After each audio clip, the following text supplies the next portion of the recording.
Dans les contes de fées et les belles histoires des films romantiques, on dépeint souvent l'amour comme quelque chose de simple, de naturel. Mais pour beaucoup de personnes, aimer est associé à quelque chose de très différent, à l'effort, au fait de devoir prouver, au fait de devoir mériter. Et sans même s'en rendre compte, elles confondent amour et effort. Parce que quand tu as grandi en apprenant que pour être aimé, tu devais t'adapter, faire attention, ne pas déranger, faire passer les autres avant toi, alors ton cerveau enregistre une chose. L'amour, ça n'est pas donné naturellement et ça se gagne. Pas consciemment, mais profondément. Alors plus tard dans tes relations, tu peux te retrouver à faire beaucoup d'efforts, à donner énormément, à essayer de bien faire, à t'adapter encore et encore en espérant que ça crée de l'amour. Et parfois même, plus c'est difficile, plus ça te semble important. Plus tu dois attendre, prouver, t'investir, te battre, plus tu as l'impression que ça compte. Alors qu'en réalité, ce que tu ressens, ce n'est pas forcément de l'amour. C'est de l'attachement, du conditionnement, parfois même une forme de dépendance émotionnelle.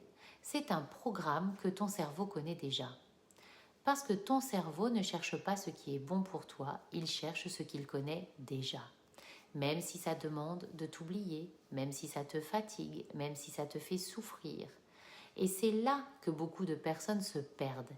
Elles pensent que si elles aiment assez, si elles donnent assez, si elles font assez d'efforts, alors l'autre finira par les aimer comme elles en ont besoin. Mais l'amour, ça ne fonctionne pas comme ça. Alors, la vraie question, ce n'est pas est-ce que j'en fais assez pour être aimée? C'est plutôt est-ce que je suis prête à recevoir un amour dans lequel je n'ai plus besoin de me battre? Parce que le vrai amour ne te demande pas de te diminuer, ni de te transformer, ni de prouver ta valeur. Il demande autre chose. Il demande de la présence, de la responsabilité, de l'alignement. Il demande de la dignité. Et c'est peut-être ça, au fond, la plus grande peur. Pas de ne pas être aimé, mais d'avoir à se hisser au niveau d'un amour qui te demande d'être pleinement toi et de respecter pleinement l'autre. Parce que cet amour-là, il ne se mérite pas. Il se construit, il se travaille à deux, ensemble, tourné vers un même but, aimer mieux et plus.